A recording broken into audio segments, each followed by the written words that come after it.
Well, here's the update. The county inspector just left, and we're good. I got to make a couple little fixes, but we are approved. All the hardware and hold downs and stuff are approved. So here's what's changed since the last one. Because concrete was a 2-week delay, we decided to go away from the 2 pour, meaning like pour the footings and then pour the slab. We're just going to do all in one shot.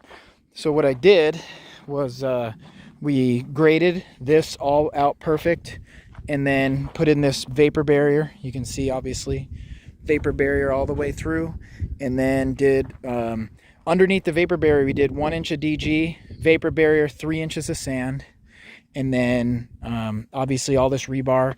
The rebar is 3/8, 24 inches on center, all directions, and then the footings rebar are the 1/2 inch. And so all those are in. One of the things I needed to do, he actually, the inspector wants to see Dobie blocks put under that lower rebar just to make sure that it doesn't sag and touch the dirt. So I'm gonna get a bunch of 3-inch Dobies. So Dobie being like one of these here. That makes it so that rebar can't touch the ground. That's only 1.5 inch Dobie, so I'm gonna get bigger ones. And then you can see all the way around. Re-cleaned out the footings, although they're fighting me a little bit because it's been windy. Right now it's nice, but it was super windy, so a lot of these footings got filled up with leaves and junk. See, still a little bit over there, but you know, the big part of this job was well, there was a lot of big parts of it, but getting this thing to be totally level was pretty tough.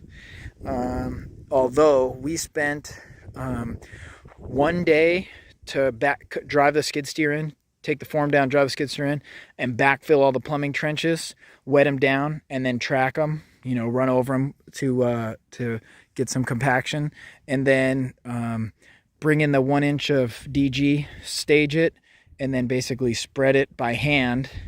And then the vapor barrier was pretty quick. And then, you know, what we did was lay out a roll of vapor barrier, drive the skid steer in, drop sand on it, and then kind of spread this out, then lay another vapor barrier, drive the skid steer in, drop sand on it. That way we didn't lay the whole vapor barrier and then drive over top of the vapor barrier all the way to these back corners. So it was kind of like step by step, but it did work well. And then you know, just it happened to be raining, so just walking on this has got it pretty flat and compacted. And then the other big thing was laying out all these hardware. So these, for example, are the Simpson Strongwall H11s or HD11, and they have a special bracket to hang them. I actually modified a 7/8 to make this 1 inch one work. That's why there's a little slit in it right there. And so there was the HDU11. So those needed to be measured and laid out.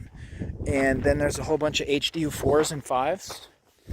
And the purpose of these, like this 4 and 5, these go in between the windows to give shear strength. So that all had to be measured out. So this indicates where the window is going to end. And then there's going to be a block here, and then this is basically going to stand up on the backside and tie into that big, is like an anchor to the 4x6 that's going right here like a trimmer. And those bolts are specific. It called them out. They're like 5/8 by 24 HS high strength bolts. And then compare that to this is just a regular hold down bolt. You can see they're much smaller. So there's hold down bolts called out every 36, and then the big HDU 4s and 5s at each, you know, 3.5 inches outside of each window frame, where there'll be the big 4x6. And then, you know, these ones are even higher strength for the shear, so they have a much larger. The 1 inch by 24 bolt here. I think it's 24 by 30. But, you know, the architect and the engineers call out the exact part numbers. So, you know, whatever the part numbers are that are called out, they need to get hung. And so when the inspector came, he's looking at, you know, the layouts of the HDU 4s and 5s and then the 36 inches between the hold down bolts. Looking at the vapor barrier, the footings, how level the sand is, the rebar. Looked for the rebars being tied. Every single joint is tied. And then the dobies, he doesn't want to see any rebar on the ground. If there's any rebar on the ground, that's a no-go. And so, I got a little bit of stuff to neaten up, but I got concrete coming in 6 days. So I got a little time. This weekend mainly, I'm going to be able to work on it. Then these were a little more complicated. These are the Simpson strong walls. And so this is a template right here. I don't remember the exact number, but this template needs to be aligned with the inside edge of this little partial wall I've got here. And then these big 1-inch HD bolts it called for are going to be hung like that. Those will be concreted in, and then just this much of the stud will stick out. And then the big Simpson strong wall is going to sit here, and then these nuts will tighten that down. So to really get this right, I bought the whole template and everything. You can see here it says a WSW.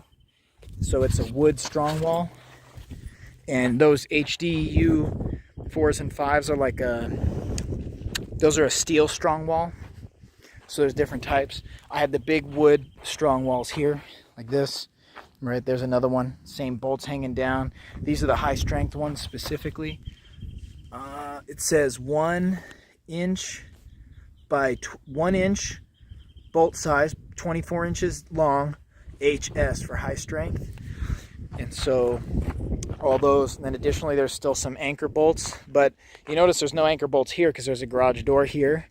Some anchor bolts, no anchor bolts because there's a garage door. And then quite a few anchor bolts over here, a whole nother set of HDU 4s and 5s, and all these anchor bolts, 3 feet, I mean. So HDU, HDU, HDU, HDU. I don't remember if I think these are 4s. And so, and the same with these, here's the end of the window, and then I think it's 3 or 4, I forget, inches outside. This will be here so that this will drop onto the stud, and then this will screw into that 4x4. On this side, it's actually a 4x4, so these hangers are pretty cool. If this was a 2x6 wall, it would be these holes on this 2x6 because it would space it out further. But because this is more of a narrow wall, it's actually a 2x4. You can use these 4 holes. And so these are moved in a little bit. Same with all those. That's why they're different. Depends on the wall size. So this whole side is actually 2x4. And then this wall, this wall, this wall are 2x6 walls. And then same, anchor bolts everywhere. A gap here because this is where the main entrance door is. And then HD hold down bolts all the way down this side.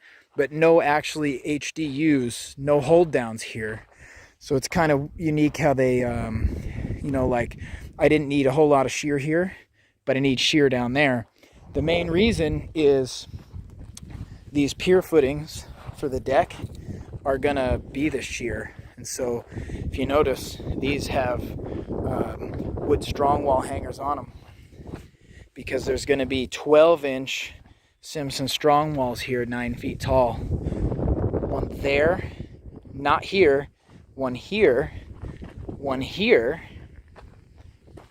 not here, that's a small footing, one here, and one here. And actually, those bolts were back ordered. Luckily, I showed the inspector they were bought, paid for, they're back ordered. They will be here today by 4, which means I can pick them up first thing in the morning, and I'll hang them. So they're basically a lot like those Simpson strong walls, but those are 24-inch strong walls. And they've got 1-inch bolts. These are 12-inch strong walls with 7/8 by 24 bolts. HS, they're high strength as well. So I need a total of 10 bolts. And being that I have the templates on and the hangers on, I was able to convince them. I'm obviously going to hang them, and I'm going to send them some pictures as soon as I get the bolts in. That way, I'm good to pour and everything is live. And the one more thing I'm going to do that I think makes sense is I'm going to actually get the framer who's going to do the frame the building to come out and just like, let's mark this wood up where we're going to have each stud. Because if, let's say, this hold down bolt lands where a stud is going to land, if I know the stud is going to be here, maybe I'll move this hold down bolt over 2 inches, so that way I'll clear the stud. Now, so I've laid it out to plan, but exactly where the studs are going to land, it's kind of a little bit up to the framer. They call it, I believe on this one I'm calling for 16 on center. So if right here there's a big Simpson strong wall, they could start the 16 on center here and be every 16. But if they started at a slightly different point, it'll still be 16 on centers, but they may start to land on some of my bolts. So I want to really make sure with the framer that we're good. I'm not interested in trying to cut any of these and drill and try to epoxy new ones in the ground, in the concrete when it's poured. So I want to really get that dialed in. So I've got 6 days to get that framer on board to mark up all this stuff. And then also how we're going to do this is a little funky because there's a few hold down bolts on it. But, what we may do, to be honest, is we may pull a string right here and just insert these bolts wet when the concrete's there. Because I feel like all these pieces of wood right here, they're going to be kind of a pain to work around. So they're up, that way he can see we have the hardware. But when we go to start spreading concrete, we may pop this down and run a string and say, stab it, stab it, stab it. Stab that big bracket out there.